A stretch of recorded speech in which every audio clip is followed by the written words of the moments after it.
Welcome again students. नया topic है हमारा मोल फ्रैक्शन। हम देख रहे थे कंसंट्रेशन से रिलेटेड टर्म्स, कौन कौन से ऐसे टर्म्स हैं जिससे हम कंसंट्रेशन को रिप्रेजेंट कर सकते हैं किसी भी सॉल्यूशन का। तो यहाँ पर एक टर्म आता है मोल फ्रैक्शन। तो मोल फ्रैक्शन आपको बताता है, रेशियो बताता है, ठीक है, ratio of the moles of a particular component to the total number of the moles of solution. अगर आप बोल सकते हैं, जैसे आप देखें कोई सॉल्यूशन है उसमें दो कंपोनेंट है, ठीक है, ए एंड बी। अगर दो कंपोनेंट है ए एंड बी, तो उसमें एक पर्टिकुलर कंपोनेंट का अगर आपने मोल फ्रैक्शन निकालना है तो आप कैसे निकालेंगे, उस पर्टिकुलर कंपोनेंट के मोल्स निकालेंगे divided by total number of moles of the solution, ठीक है। तो यहाँ पर है mole fraction is the equal to the moles of the component divided by the total number moles present in the solution और mixture, ठीक है। अगर मिक्सचर आपका बाइनरी है तब तो ए और बी है, दोनों कंपोनेंट्स का आप टोटल कर सकते हो, दोनों के मोल्स का बोल सकते हो। अगर टर्सरी है तब तीन कंपोनेंट्स, क्वाटरनरी तो चार कंपोनेंट्स, कितने भी कंपोनेंट हो तो एक पर्टिकुलर कंपोनेंट का आप मोल फ्रैक्शन निकाल सकते हैं। वो कैसे निकालेंगे, ratio of the number of moles of the solute upon total number of moles of the solution. या आप बोल सकते हो किसी भी एक पर्टिकुलर कंपोनेंट का अगर निकालना चाहते हैं तो उसके मोल्स निकालो और टोटल नंबर ऑफ मोल्स निकालो, तो उससे आपका क्या आ जाएगा, मोल फ्रैक्शन आ जाएगा, ठीक है। इसको एक्स से रिप्रेजेंट कर सकते हैं, ठीक है। अब देखो ये है फ्रैक्शन, ठीक है। तो फ्रैक्शन का सम हमेशा क्या होता है, चाहे कितने भी इसमें कंपोनेंट्स हो, एक दो तीन चार, तो उसमें जो फ्रैक्शन आ रहा होगा उसका जो सम आएगा, फ्रैक्शन का सम कितना होता है, ऑलवेज 1 होता है, ठीक है। तो यहाँ पर mole fraction of solute plus mole fraction of solvent is equal to 1 आ जाएगा, ठीक है। इतना याद रखना। तो ये है मोल फ्रैक्शन। तो इससे हम एक कंसंट्रेशन टर्म्स ही है, ठीक है। अगर जिसमें मोल फ्रैक्शन ज़्यादा है, किसी सॉल्यूशन का मोल फ्रैक्शन ज़्यादा है, यानी कि सॉल्यूट का मोल फ्रैक्शन ज़्यादा है, इसका मतलब उसका कंसंट्रेशन ज़्यादा है, ठीक है। इतना क्लियर हुआ आप सभी को, एग्जाम्पल से हम समझते हैं, ठीक है। तो देखो एग्जाम्पल, तो ये क्वेश्चन आपको दिया हुआ है, calculate the mole fraction of ethylene glycol, ठीक है। इथाइलिन ग्लाइकोल आपका सॉल्यूट है in aqua solution containing 20% of ethylene glycol by mass. आपसे पूछा इथाइलिन ग्लाइकोल जो है 20% बाई मास है। अब देखो 20% मीन्स इथाइलिन ग्लाइकोल का कितना ग्राम होगा, 20% है मीन्स 20 ग्राम होगा, क्योंकि 20% कब आएगा, 20/100 इंटू 100, ठीक है।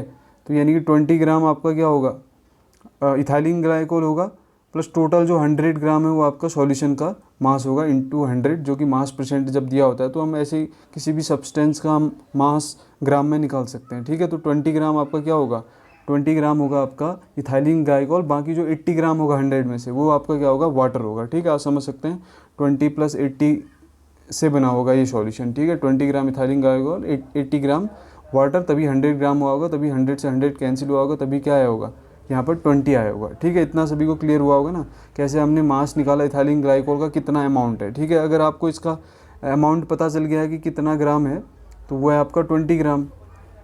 अब इसका आप क्या निकालेंगे, मोल्स निकालेंगे, क्योंकि मोल फ्रैक्शन आपसे पूछा है। मोल फ्रैक्शन कैसे निकालते हैं, किसी भी सब्सटेंस का जो मास है डिवाइडेड बाय मोलर मास, ठीक है। जो आप इथाइलिन ग्लाइकोल का जो मोलर मास होता है, वो इथाइलिन ग्लाइकोल C2H5OH है, उसके मास को अगर आप ऐड करेंगे तो ये आता है 62 ग्राम पर मोल, ठीक है, 62 ग्राम पर मोल। तो इसको अगर आप सॉल्व करेंगे तो ये आता है 20/62 इक्वल टू आता है 0.3322 मोल्स आता है, ठीक है। तो इसके मोल्स आगे किसके, इथाइलिन ग्लाइकोल के। अब आपने निकालना है किसके, वाटर के मोल्स निकालने हैं, क्योंकि आपको वाटर के मोल भी चाहिए, क्योंकि टोटल मोल्स आप निकालेंगे ना नीचे 20, अगर इसके 0.322 मोल्स हैं, आपको नीचे जो वाटर है वो 80 ग्राम है, ठीक है, उसके मोल्स आप निकालेंगे। तो number of moles of water 80 ग्राम है, मोलर मास से डिवाइड करेंगे तो ये आएगा 4.444 मोल्स आ जाएगा, ठीक है। तो आप क्या निकालेंगे, आप मोल फ्रैक्शन निकालेंगे, ठीक है। इथाइलिन ग्लाइकोल के moles divided by total moles of solution, ठीक है। तो इथाइलिन ग्लाइकोल को भी आएगा इसमें और वाटर का भी आएगा, इन दोनों को ऐड करेंगे तो आपका जो मोल फ्रैक्शन आ जाएगा किसका, इथाइलिन ग्लाइकोल का, वो आ जाता है 0.068, ठीक है। और वाटर का पूछेगा तो आप क्या कर लोगे, 1 - 0.068, क्योंकि जो फ्रैक्शन का सम होता है दोनों कंपोनेंट्स का वो क्या होगा, 1 होता है। तो 1 में इस 1 - 0.068 से आपका क्या आ जाएगा, मोल फ्रैक्शन ऑफ वाटर भी आ जाएगा, ठीक है। तो ये क्वेश्चन था मोल फ्रैक्शन से रिलेटेड, ठीक है। इतना सभी को क्लियर हुआ होगा ना। अब आगे बढ़ते हैं हम, यहाँ पर नया टर्म है कंसंट्रेशन टर्म, जो कि बहुत इंपॉर्टेंट है, ठीक है। आपको हर क्लास में दिखेगा, 11th 12th सब जगह आपको मोलैरिटी से टर्म रिलेटेड कंसेप्ट या क्वेश्चंस दिखेंगे, ठीक है। मोलैरिटी बहुत इंपॉर्टेंट है क्योंकि हर जगह जहाँ पर भी सॉल्यूशन की बात आती है तो वहाँ पर कंसंट्रेशन जनरली आपको मोलैरिटी के टर्म्स में ही दिया होता है, ठीक है। तो आगे बढ़ रहे हैं हम मोलैरिटी पर। तो देखो मोलैरिटी क्या है, ठीक है। मोलैरिटी, यहाँ पर हम मोलैरिटी को दिखा रहे हैं, मोलैरिटी, ठीक है। तो इसे मोलैरिटी को मोलर कंसंट्रेशन भी बोलते हैं। अब मोलर कंसंट्रेशन क्या है, number of moles of a solute dissolved in 1 litre of a solution. यानी कि आप पहले सॉल्यूट के मोल्स निकालोगे, वो कितने लीटर सॉल्यूशन में प्रेजेंट है, वो 1 लीटर सॉल्यूशन में प्रेजेंट है, तो उसे हम बोलेंगे मोलैरिटी, ठीक है। तो नंबर ऑफ मोल्स जितने ज़्यादा होंगे 1 लीटर सॉल्यूशन में, तो मोलैरिटी भी क्या होगी, ज़्यादा होगी, ठीक है। तो इतना रखना, पहले तो आप मोल्स ऑफ सॉल्यूट निकालोगे। मोल्स ऑफ सॉल्यूट कैसे निकालते हैं, जो आपको मास गिवन होगा डिवाइडेड बाय मोलर मास, तो उससे मोल्स आ जाएगा। तो अगर वो 1 लीटर सॉल्यूशन में प्रेजेंट है तो उसे हम बोल देंगे मोलैरिटी, ठीक है। तो अब क्या है, इसका यूनिट क्या हो जाएगा, मोल्स नीचे है, मोल्स क्या है डिनोमिनेटर और न्यूमरेटर में क्या है, सॉल्यूशन का वॉल्यूम है लीटर में, ठीक है। तो इसकी यूनिट हो जाएगी मोल पर लीटर हो जाएगी, या कैपिटल एम से भी सिंपली रिप्रेजेंट करते हैं, ठीक है। तो इतना याद रखना। और इससे पहले जो मोल फ्रैक्शन पढ़ा था वो यूनिटलेस है, आपने देखा ना, रेशियो है, ऊपर भी मोल फ्रैक्शन है नीचे भी मोल फ्रैक्शन है, तो उसका कोई यूनिट नहीं होगा, ठीक है। इतना याद रखना। लेकिन इसकी यूनिट है मोल पर लीटर, इसको कैपिटल एम से भी सिंपली रिप्रेजेंट कर लेते हैं। अब देखो यहाँ पर मैंने आपको बताया था, अगर वॉल्यूम आपको ml में दिया हो सपोज, तो आप क्या कर लोगे, यहाँ पर ml को लीटर में कन्वर्ट करने के लिए क्या करोगे, डिवाइडेड बाय 1000, ठीक है। तो यहाँ पर उसने यही किया। अगर सिंपली आप डायरेक्टली करना चाहते हैं, आप पहले यूनिट कन्वर्जन छोड़ के डायरेक्टली फार्मूले में अप्लाई करना चाह रहे हैं, तो आपके पास ये फार्मूला है, ठीक है। तो मोलैरिटी इक्वल टू क्या आएगा, पहले मोल्स निकालोगे, मोल्स कैसे आएगा, weight of solute upon molecular weight या मोलर मास, ठीक है। तो वेट ऑफ सॉल्यूट तो वो ग्राम में होगा, मॉलिकुलर वेट जो होगा वो भी ग्राम पर मोल में होगा, ठीक है, क्योंकि 1 मोल का mass into volume of solution अगर ml में है, ठीक है। अगर वॉल्यूम ऑफ सॉल्यूशन किस में है आपका, ml में है, दिख रहा है आपको यहाँ पर वॉल्यूम अगर ml में है, तो यहाँ 1000 कर लिया आप इंटू से, ठीक है। तो ये मोलैरिटी के लिए डायरेक्ट फार्मूला आप इसका यूज़ कर सकते हैं, ठीक है। तो ये तो मोलैरिटी डिफाइन करता है। तो आप देखो यहाँ पर वॉल्यूम आ रहा है ना, मोलैरिटी जो है टेम्परेचर पर डिपेंड करेगी, क्योंकि वॉल्यूम भी टेम्परेचर पर डिपेंड कर रहा है, तो मोलैरिटी भी क्या है, टेम्परेचर डिपेंडेंट कंसंट्रेशन टर्म है, ठीक है। इतना याद रखना। अब देखो हम एक इससे रिलेटेड क्वेश्चन करेंगे, तो क्वेश्चन में हम बढ़ रहे हैं। तो देखो क्वेश्चन आपसे पूछ रहा है, अ सैलाइन सॉल्यूशन, सैलाइन मीन्स जहाँ पर NaCl होता है सॉल्यूट के फॉर्म में, कंटेन 0.90 ग्राम पर 95 ml ऑफ सॉल्यूशन।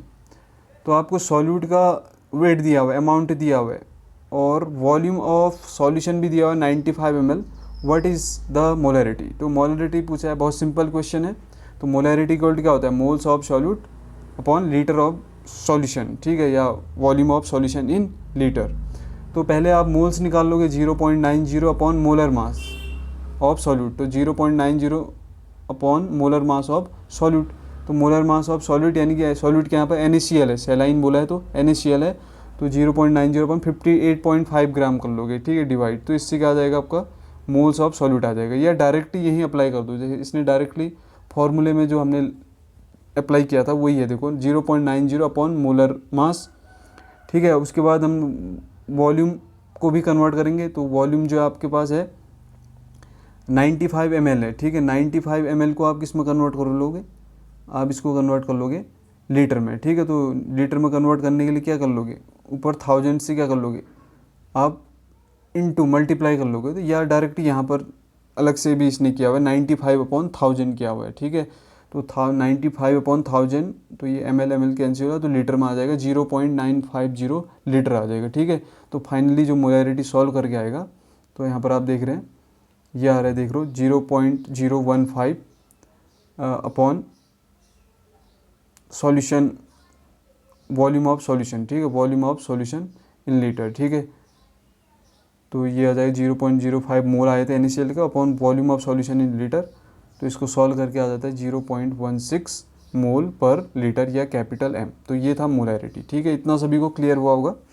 तो इससे बेस्ड बहुत सारे क्वेश्चन होते हैं हमारे कोर्स में, और हर जगह आपको केमिस्ट्री में कहीं पर भी अगर सॉल्यूशन की बात हो रही होगी, वहाँ पर आपको मोलैरिटी दिख जाएगा। ठीक है, तो अब हमने नेक्स्ट वीडियो में देखना है मोलैलिटी देखना है। ठीक है, मोलैलिटी, और उसके अलावा थोड़ा बहुत डाइल्यूशन फार्मूला पढ़ना है, जैसे मोलैरिटी के लिए डाइल्यूशन फार्मूला, यानी कि कोई सॉल्यूशन को आप डाइल्यूट करोगे तो क्या चेंज आएगा उसके कंसंट्रेशन पर। ठीक है, या आप ज़्यादा कंसंट्रेशन बढ़ाओगे क्या चेंज आएगा। तो ये सारी चीज़ें हमने पढ़नी है, तो वो हम देखेंगे अगली वीडियो में। इतना सभी को क्लियर हुआ तो मिलते हैं अगली वीडियो में। Thank you, God bless you all.